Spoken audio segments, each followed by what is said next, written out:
Rescue in Denmark. Harold Flinder. When the Nazis planned to arrest the Danish Jews, a German official named Greg Dukowitz gave warning. Word spread quickly. Ordinary Danes hid Jews in homes, shops, barns, and covens. The Germans were able to capture only 484 Jews. More than 7,000 were smuggled to safety in Sweden.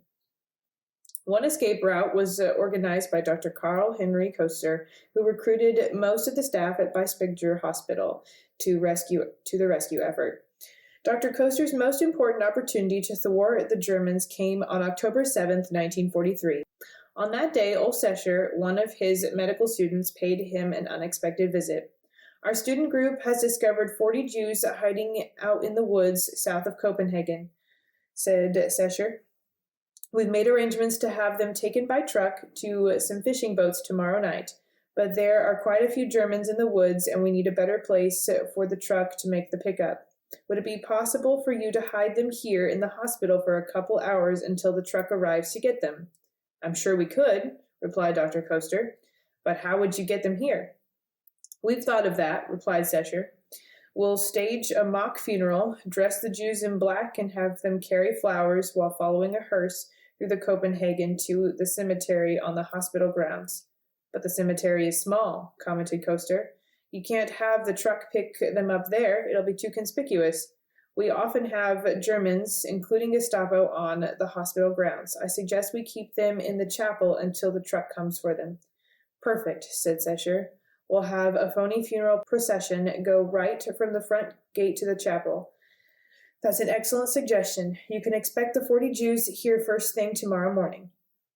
At 8:30 a.m., Koester received a telephone call from a distressed gatekeeper.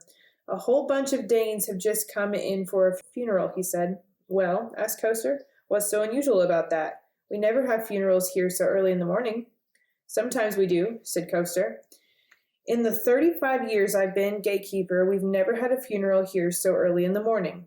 But these are unusual times, said Dr. Koester. We're under the German occupation. But nobody told me there was going to be a funeral here this morning, said the gatekeeper. Why was I not informed? I forgot to tell you, said Koester. I had an emergency operation to perform last night, and it must have slipped my mind. Yes, I meant to tell you to expect about 40 mourners. There aren't 40, said the gatekeeper. There are more than 140. Are you sure? Yes. Well, said Dr. Koester, let them through. He ran down to the gate to see for himself, and there, sure enough, were at least 140 mourners. Included among them was his student, Ole Sescher. Dr. Koester joined the funeral procession, marching next to Sescher. What happened?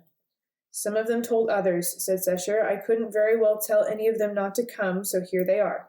Slowly the funeral entourage made its way up the tree-lined path to the chapel on top of the hospital grounds. Have you made arrangements for transportation for the additional refugees? Asked Koester. No, said Sescher. There's only one truck for the 40 refugees. Perhaps it can make 2 more trips? No, said Sescher. The arrangements we've made with the fishermen are for only 40 refugees. Over 140 refugees entered the chapel. A couple hours later, a canvas-covered lorry entered the hospital grounds and drove up to the chapel. 40 refugees chosen at random were loaded inside the truck. As the last of the 40 climbed on board, Dr. Koester noticed a Gestapo car pull up several hundred yards down the road. What'll we do? He asked. What can we do? Replied Sescher. We have to hope that they got there too late to notice anything. He signaled the driver to proceed. As the truck pulled away, the canvas flap at the rear of the truck was suddenly pulled back, and one of the refugee children, waving his hand, yelled, Bye-bye, everybody! Then he let the flap close. The Gestapo car followed the truck.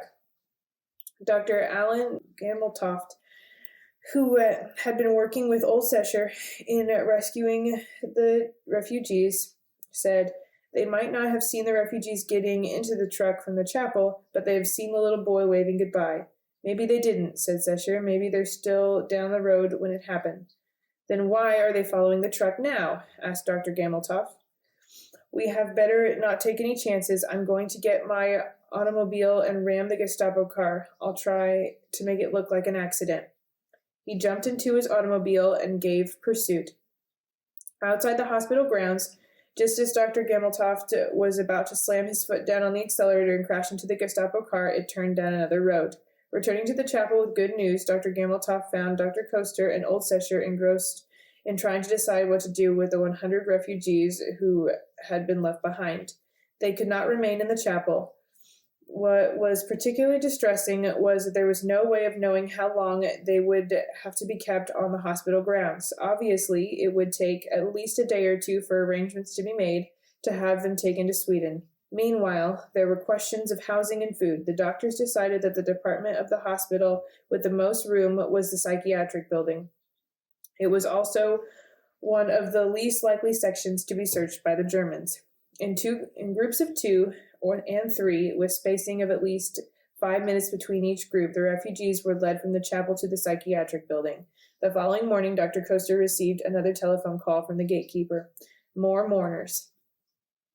It came as a complete surprise to Dr. Koester. How many? At least 200. Dr. Koester wondered what the devil was wrong with Sescher. Where could they possibly put 200 additional refugees? There was no more room in the psychiatric building. After the new arrivals were in the chapel, Dr. Koester approached the head nurse, Signe Jansen.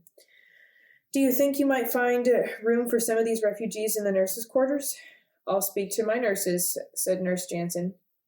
A little while later, Nurse Jansen returned to Dr. Koester with a huge batch of keys. The nurses are willing, she said. Here are the keys to 30 apartments in the nurses' quarters. Some of the nurses will stay in their apartments with the refugees, sleeping on the couch or on the floor. Others will double up with other nurses.